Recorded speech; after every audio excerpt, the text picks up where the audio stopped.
The hippocampus. Why you're so forgetful. Have you noticed yourself forgetting important meetings or constantly losing your train of thought? Maybe you found yourself standing in your kitchen with no idea why you went there or forgotten about a deadline that used to be burned into your brain. You're not alone, and it's not because you're getting old or losing your mind. Your hippocampus is behind all these memory problems. This tiny seahorse-shaped structure sits deep in your brain and acts as your memory center.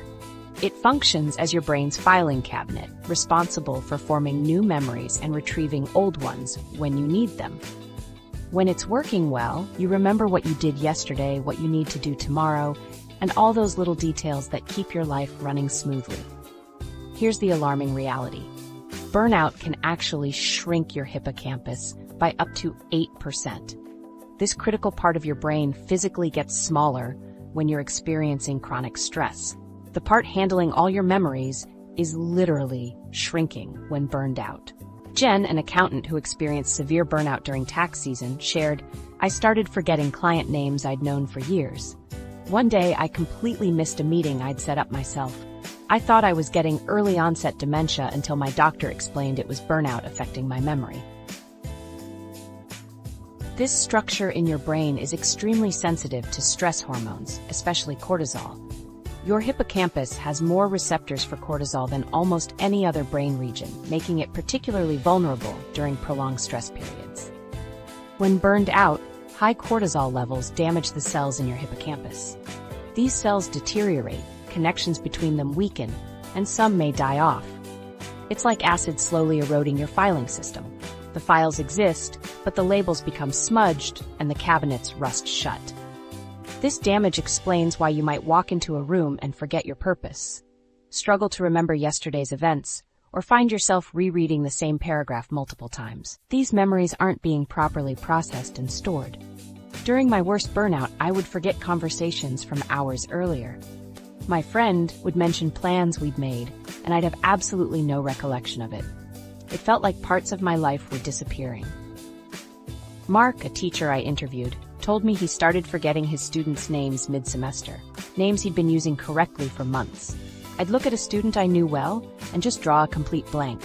It was humiliating and terrifying. Learning new information becomes harder when burned out because your hippocampus normally helps convert short-term memories into long-term ones.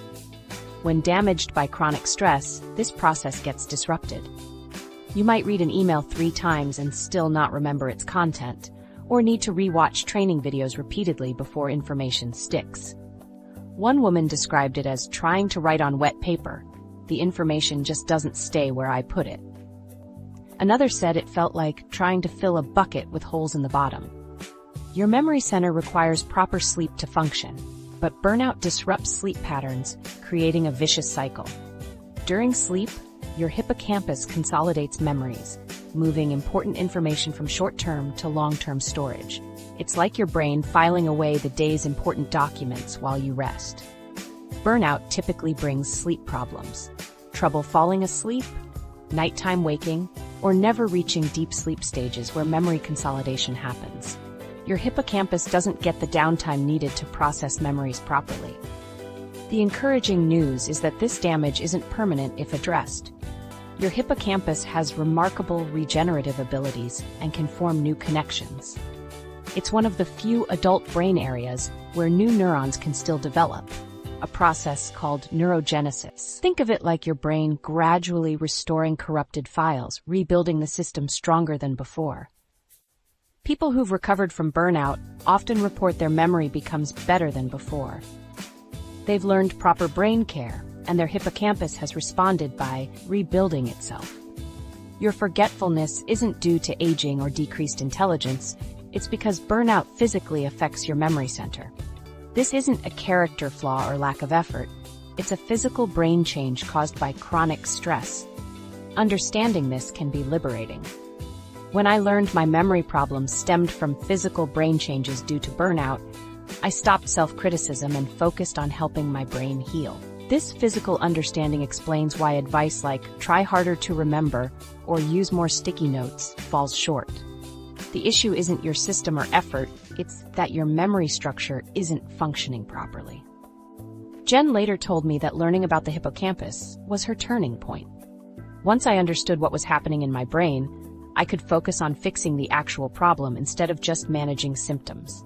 I prioritized sleep, exercise, and stress reduction, and my memory gradually improved over about 3 months. If you're experiencing memory problems alongside other burnout symptoms, know that your brain is responding normally to abnormal conditions. Your hippocampus is struggling under chronic stress, but can recover with proper support. Now let's examine why you might feel more emotional or irritable when burned out. Another part of your brain is changing too, your amygdala. And its changes explain The why amygdala, small problems, your emotional suddenly feel overreaction like center. massive crises. Ever during find burnout? yourself Crying over a minor setback or snapping at someone for no reason? Maybe your coworker made a small comment that felt like a personal attack, or perhaps you burst into tears when your coffee spilled. These aren't random emotional outbursts. They're directly connected to what's happening in a specific part of your brain during burnout. Your amygdala is your brain's emotional alarm system. This tiny almond-shaped structure deep in your brain constantly scans your environment for danger. When functioning normally, it helps you respond appropriately to genuine threats. During burnout, however, this system goes completely haywire. While other parts of your brain, like the prefrontal cortex and hippocampus, actually shrink during burnout, your amygdala does the opposite. It enlarges and becomes more reactive. Studies show the amygdala can increase in size by up to 15% during periods of chronic stress, creating significant physical changes in your brain. Jamie, a project manager who experienced severe burnout last year, described the transformation vividly. I used to be the calm one in the office. During burnout, I found myself tearing up when someone questioned my timeline estimates. My chest would tighten, my face would flush, and I'd feel this surge of rage when meetings ran long. It was like I had no emotional filter anymore. This enlarged amygdala is designed to trigger your fight-or-flight response when needed, during actual danger, like stepping into traffic or encountering a threatening person. Burnout, however, puts it on constant high alert, making it activate for non-threatening situations too. Imagine your amygdala as a smoke detector set to such high sensitivity that it blares when someone's cooking toast 2 houses away. This hyperactive state means you perceive threats everywhere, even in neutral situations. Constructive feedback feels like a personal attack. Minor changes in plans seem catastrophic. Simple questions feel like interrogations. When I was burned out, seeing "quick question" in an email subject would send me into immediate panic, my heart racing, palms sweating, and a wave of dread washing over me before I even opened it. My overactive amygdala transformed normal work communication into perceived danger. A teacher I interviewed shared a similar experience. I used to roll with the punches when lessons didn't go as planned. During burnout, if the projector didn't work, my stomach would knot instantly. I'd feel this rush of panic like everything was falling apart. My hands would shake, and I'd get snappy with students over tiny things that never bothered me before. This overactive emotional center also weakens its connection to your prefrontal cortex, which normally helps regulate emotions. The prefrontal cortex typically sends inhibitory signals to the amygdala to moderate stress interpretation. Chronic stress damages this connection, preventing your rational brain from calming your emotional responses effectively. Under normal conditions, your prefrontal cortex would intervene with, "That email is just a routine question, not a crisis." During burnout, this communication breaks down. Research confirms that chronic stress causes neurotoxic damage in the prefrontal cortex, disrupting its inhibitory effect on the amygdala. One man described this disconnection perfectly. "It felt like the rational part of my brain was locked in a soundproof room. I could see myself overreacting, but I couldn't stop it, like watching someone else drive my body while I yelled uselessly from the back seat." This disrupted connection creates a vicious cycle. Your amygdala overreacts to minor stressors, creating more stress, further damaging your prefrontal cortex, leading to even less emotional control. A woman I interviewed recognized her burnout had become serious when she found herself sobbing in her car because the drive-thru got her coffee order wrong. I knew it wasn't about the coffee, she said, but I couldn't stop the tidal wave of feelings. My chest felt tight, tears wouldn't stop flowing. It was like every stress I'd been suppressing came pouring out over this tiny incident.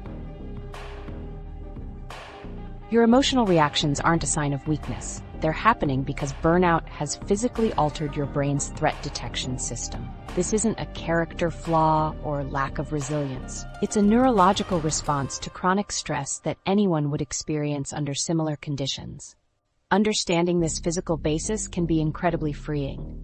When I learned about the amygdala's role in my emotional reactions during burnout, I stopped feeling ashamed of my outbursts and recognized them as signals that my brain needed care.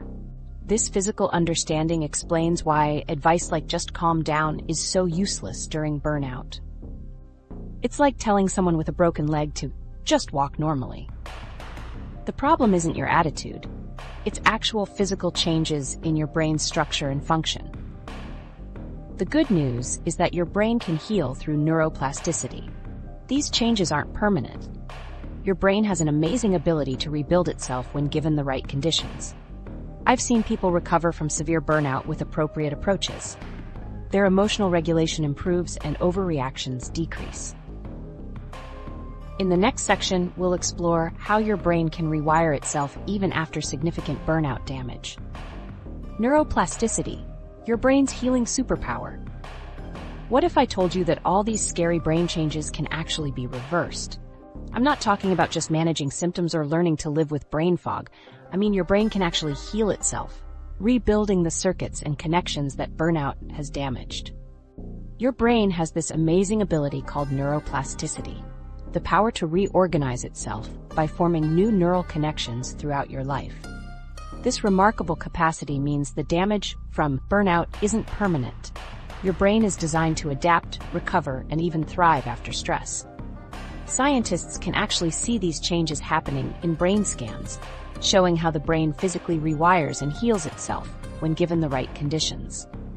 I remember talking to Dr. Michaels, a neuroscientist who studies burnout recovery. She showed me before and after brain scans of people who had recovered from severe burnout. The differences were stunning. Areas that had been underactive became vibrant with activity again. Connections that had weakened were rebuilt, sometimes even stronger than before. But this healing won't happen automatically just because you take a vacation or reduce your workload. You need to take specific actions to trigger your brain's natural healing processes. Your brain needs the right signals to start rebuilding itself. Think about it this way. If you break your leg, taking time off work isn't enough to heal it. You need a proper cast, physical therapy, and the right nutrients. Your brain works the same way. It needs specific inputs to activate its repair mechanisms. Neuroplasticity enables your brain to form new connections and grow new neurons throughout your life through neurogenesis. Your brain creates new pathways when old ones get damaged, like a GPS recalculating when there's traffic. If burnout has damaged your prefrontal cortex connections, your brain can build new ones.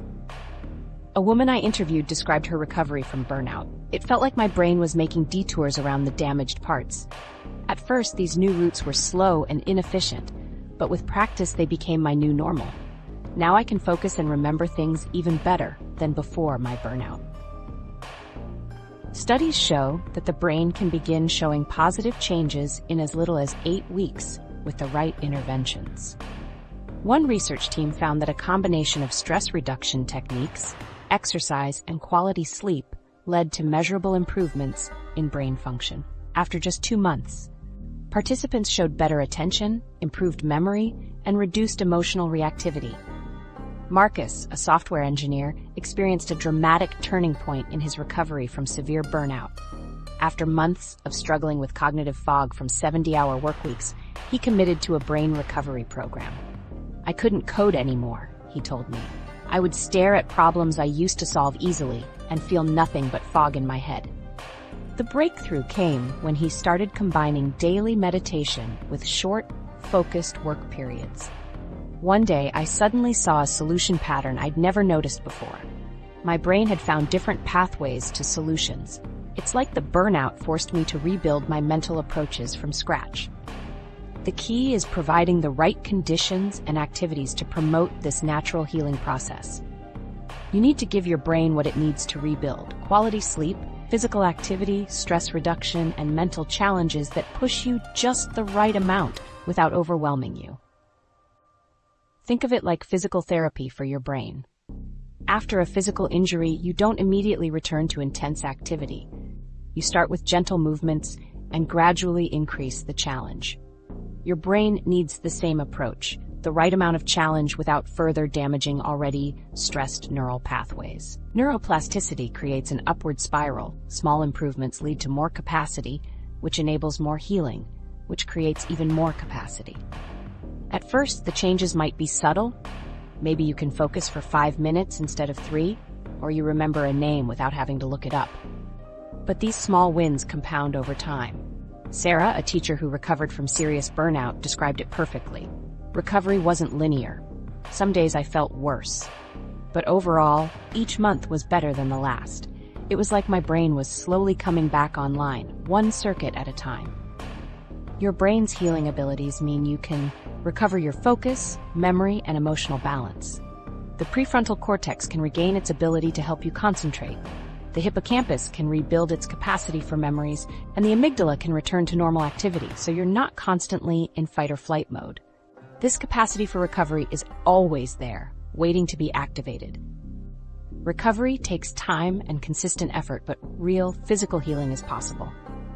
Now, let's explore the first and most important strategy for healing your brain: getting quality sleep.